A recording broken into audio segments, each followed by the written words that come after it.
It is my honor to present to you the valedictorian of the class of 2020, Mr. Aaron Liebed. Aaron is graduating with an astounding GPA of 107.031, and that matters, folks.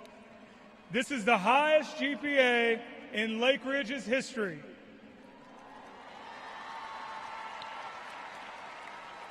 He will attend Stanford University in the fall with plans to major in bioengineering and philosophy. He plans to eventually pursue a career in engineering, medicine, or the priesthood. Aaron is also a member of NHS for 3 years, where he served as the president for the last 2 years. He's also a part of the varsity swim team throughout high school and co-captain for 2 years. Aaron has participated in cancer research with UT Southwestern and in various church ministries as well.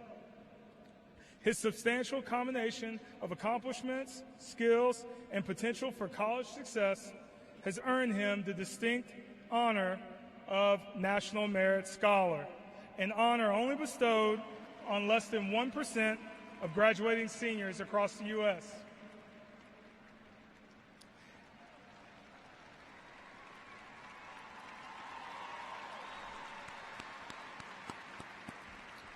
Aaron has spent time in the quarantine binge-watching Avatar, The Last Airbender, which he thoroughly enjoyed.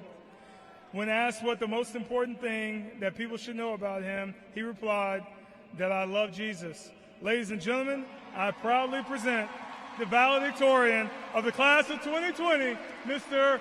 Aaron Liebed.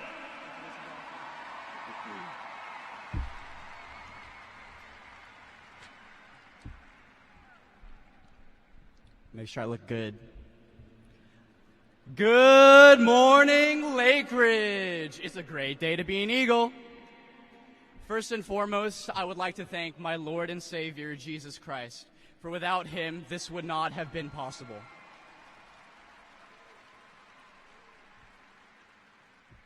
My parents, my mom and dad for choosing life, my sister, my ate for being my best friend, my friends and family, Father Mike, Father Moon, future Father Pedro, my friends and family, all of those who are here and who couldn't make it, thank you and I love you. Daddy Thaddy, Coach Peralta, Miss Cole, all my teachers, and Nate Bush for being the first one to ask me for a shout-out freshman year. Thank you. Listen, I may be your valedictorian. I may be up here giving the speech right now, and it may look like I have my entire life together. And if you haven't been listening till now, at least hear me out on this one. I'm sorry. I don't have it all together. I have not a single clue what I'm doing or what I'm going to do. I don't know if I want to pursue medicine at Stanford or if I want to be a priest. I don't know if I'm going to dedicate my life to science or God or both. So if you're sitting in the stands with not a clue in the world as to what's next, know that you're not alone. I don't know how these next 4 years will go. And I certainly don't know how the rest of my life will play out either. But I think the next right thing we could all do is to find those answers together, whether it be in the next 4 years of college or the rest of our lives. So, all I'm going to do today is tell you 3 stories. 1, let me tell you a story about a girl. I wish I could tell you what kind of music was playing, but I was too busy listening to the sound of her voice to tell you that. It was straight out of a movie. Her hand in mine, we were chasing sunsets, going to drive-ins for food and movies, sneaking into schools, climbing on a rooftop, stargazing. This was the life. In the midst of this romantic bliss was the hesitation, the fear that held me back. Should I ask her to be my girlfriend? The fear of rejection, the hesitation and waiting for a better moment are all too familiar for all of us. Too often we find ourselves asking, what if? What if I had told her how I felt? How different life would have been if I'd known how much I would have missed her. So I say to you, your opportunities are finite. Don't wait too long because you don't have forever. As for me, COVID took that chance away, and I thought I had more time than I actually did. Live without fear, live without regrets. Ask out your quarantine crush, and don't leave yourself with an unfulfilled future. But most importantly, don't be a simp. I've made that mistake too many times. Second, let me tell you a story about depression. It was 1 a.m. on a summer night, and we were dancing all over the movie theater seats to ABBA's Dancing Queen, watching Mamma Mia 2. I woke up the next morning remembering that I made a commitment to shadow a doctor, because at the time, becoming a doctor was the most important thing to me.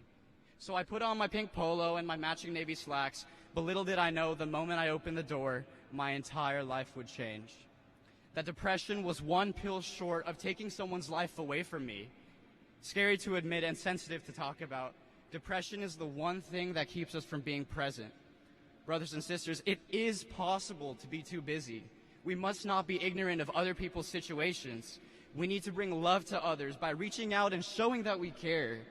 In a goal-oriented world, too often people are neglected and left behind for selfish ambitions. We must not be so caught up in the future that we forget about the present. We don't call it present for nothing. It's a gift, it's a blessing, and most importantly, it's another chance to tell someone that you love them and that they matter. To thank your parents for all the sacrifices they made for you. To ask your best friends the real question, how are you really? To thank your teachers for their hard work. And lastly, to look in the mirror and tell yourself that you are important and you are beautiful and your feelings are valid. The best way to live is to live in the moment, and that moment is now. And lastly, let me tell you a story about death. On January 14, 2018, Mr. Vu, my good friend's dad, lay before my eyes, his pale face worn from a 6-month battle. I remember how the light reflected off his bald scalp, a symbol of failed chemotherapy, as I watched his bruised, purple fingers curl in agony as his lungs filled with blood. Eventually, his unsteady breath silenced, and his body surrendered to the metastatic cancer. I was in disbelief. For days on end, I would lie in bed and ask myself the bigger questions. Who am I? What am I here for? What matters most? What matters least?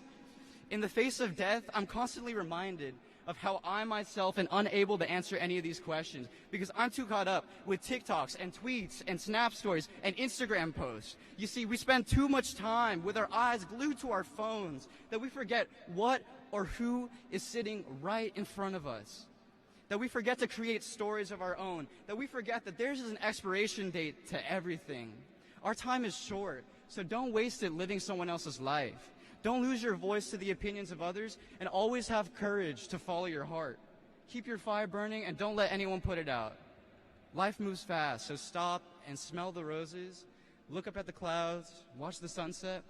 Cherish every moment you have, because death comes like a thief in the night. Don't be afraid to face it. Be prepared. Class of 2020, if there's one thing to remember, I leave you with this. Life will be hard, and it'll suck sometimes. But in the midst of a world of suffering and despair, there is always hope, and there is God. It is with this faith that I tell you, be not afraid. Thank you, and God bless.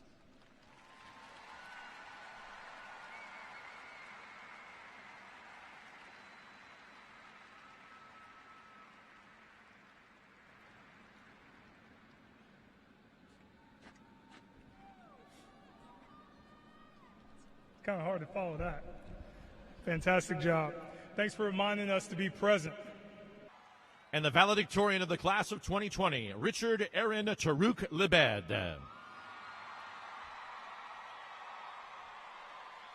Ladies and gentlemen, the Lake Ridge High School graduating class of 2020.